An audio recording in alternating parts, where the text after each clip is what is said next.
Hey, this is Sky. Welcome to my YouTube channel. So I want to do a little Sunday's study group for warriors. I like to do this every Sunday.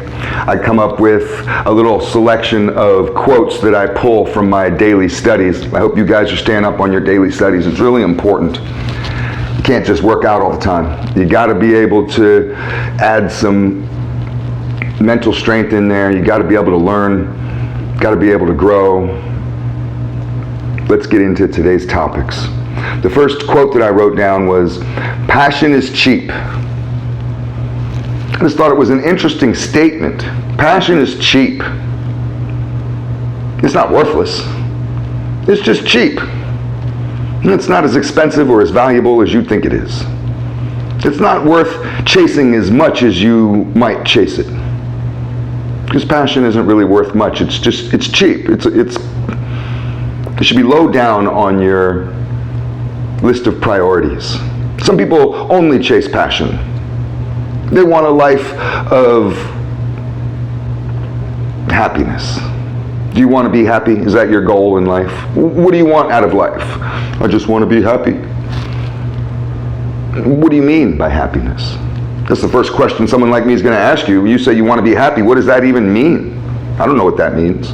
The word happy is just this relative, subjective word. We talked about relative truths versus absolute truth. Do you think happiness is an absolute truth? What is happiness?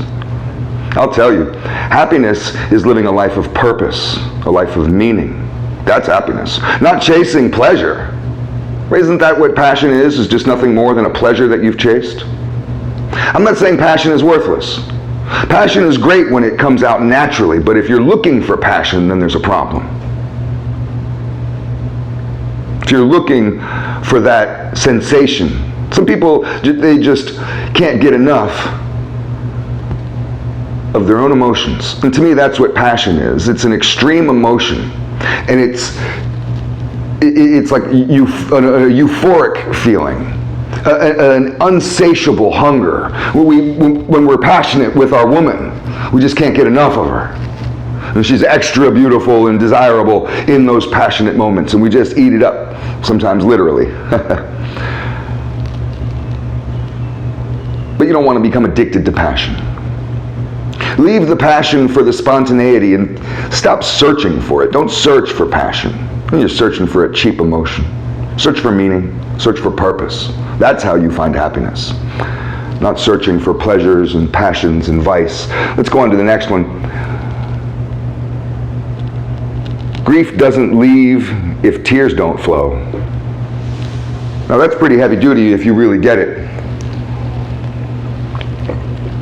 I talk about being the master of our emotions. I talk about this a lot in Stoicism, but nowhere in mastering your emotions or Stoicism is becoming a robot. That's not what that means. It doesn't mean that you become emotionless. What it means is that you have a healthy detachment. Not a nihilistic or a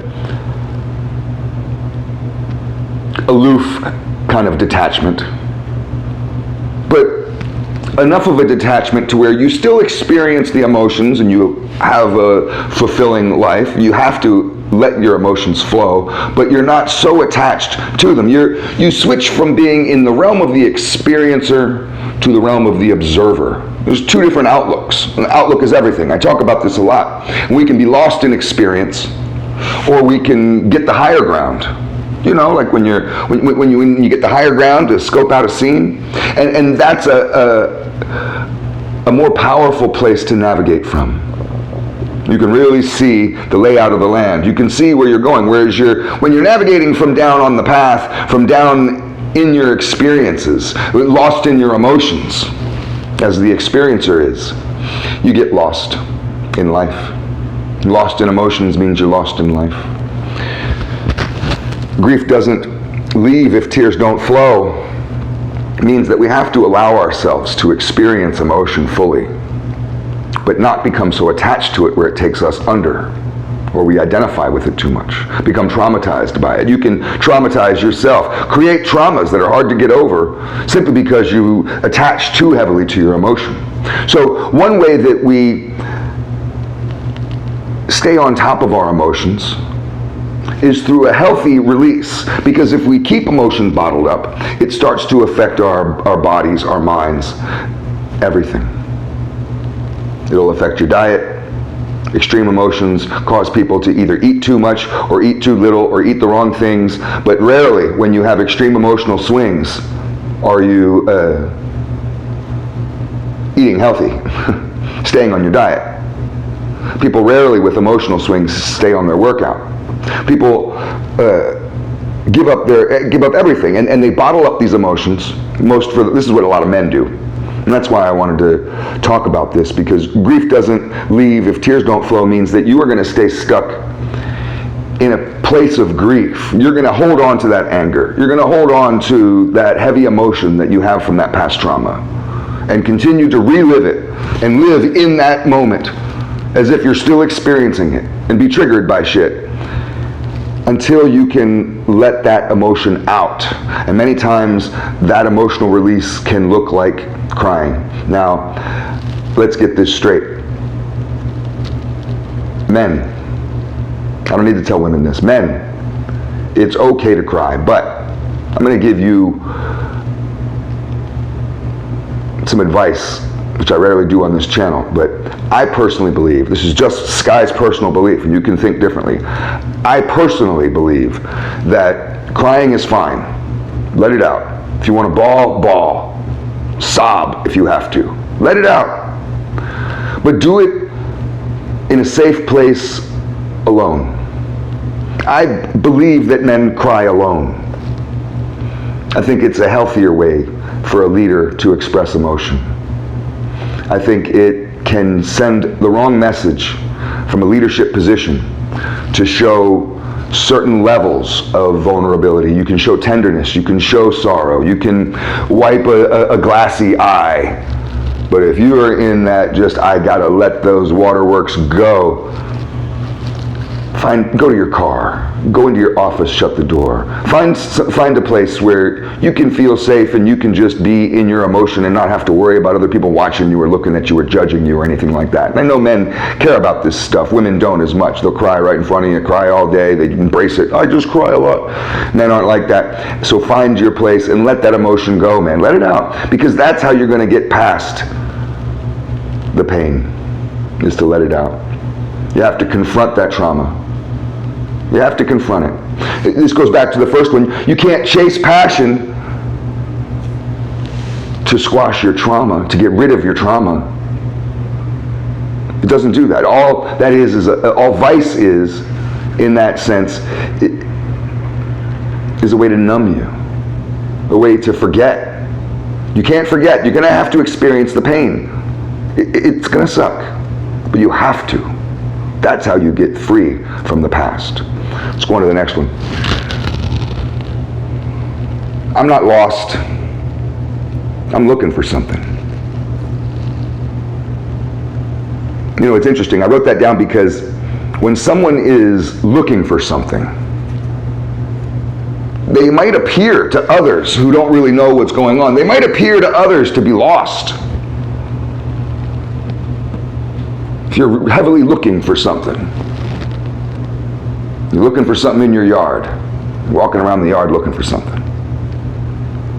Maybe something, you had your cell phone on the top of your car and you drove around the corner and it fell off, so then you stopped and you're looking for something. Somebody might look out the window and be like, what the fuck is that guy doing?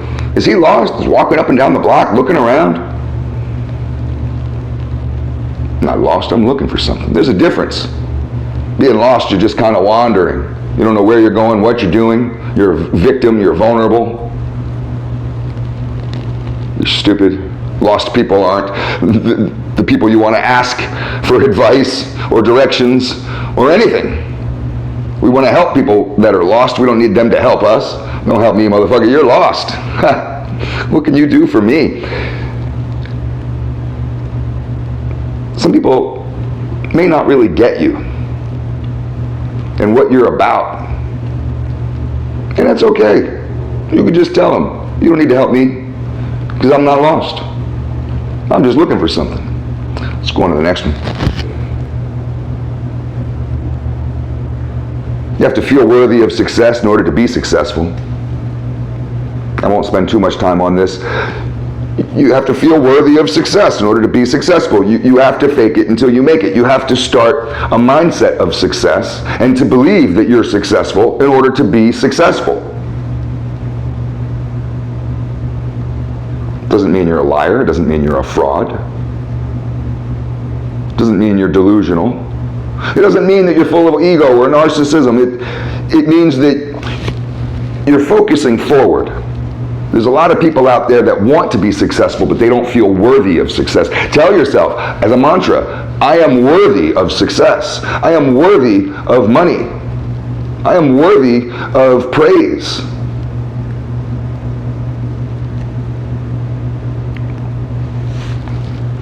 You want to get into a mindset of forward-thinking growth in order to get to that destination.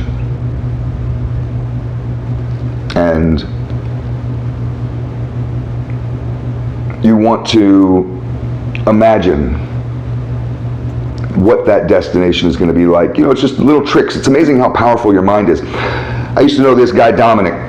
He was a mafia guy, legit Bronx, Italian neighborhood in the Bronx. I forget what that Italian neighborhood is over in the Bronx, the West Bronx. The subway goes out there. We went out there together, me and him.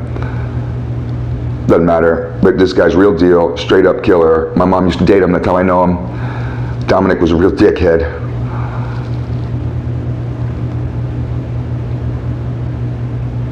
He used to have this funny trick. We went out to restaurants, expensive restaurants. He always liked to sit in what was called the power table. The most powerful table in the room is the table in the back of the room where you get a full view. Nobody can sneak up on you. That was his thing. He wouldn't go to a restaurant unless he could reserve the power table ahead of time. He wouldn't be able to always guarantee that he could get a parking space. It's just the way it goes sometimes, right?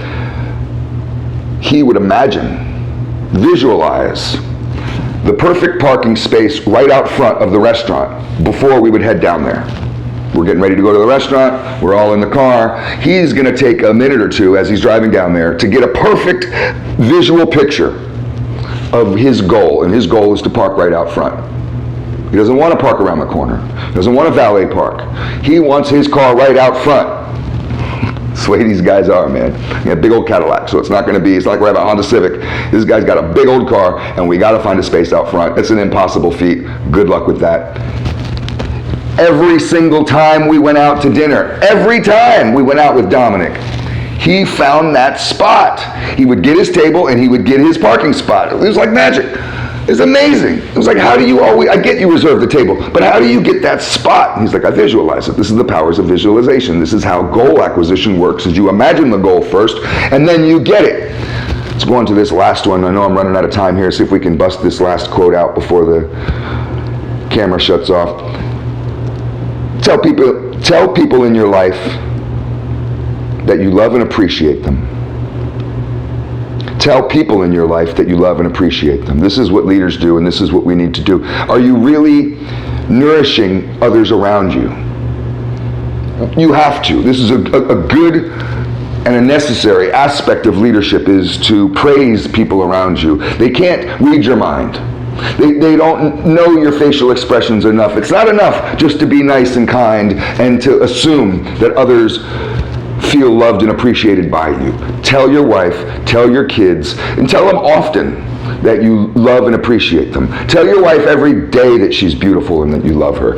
Even if you don't feel like it in the moment, or you don't really mean it, in your heart of hearts, you're having an argument, tell her. Nourish the people around you. You are building yourself, and as you get stronger, you have a duty to help those around you, especially in your inner circle, and you'd be surprised how far people can go, how their wings grow when you nourish them, how strong they get when you provide nourishment for the people around you. You provide nutrition. That nutrition is your encouragement, your praise, some of your energy. It's the easiest thing in the world to do, and it's a lot of people just kind of naturally assume that others know, well, I love you, right? Tell people. Tell your homeboys. Tell your homeboys. Tell them, look, I've known you for 11 years. I love you, brother. I mean, we're homies. I got your back.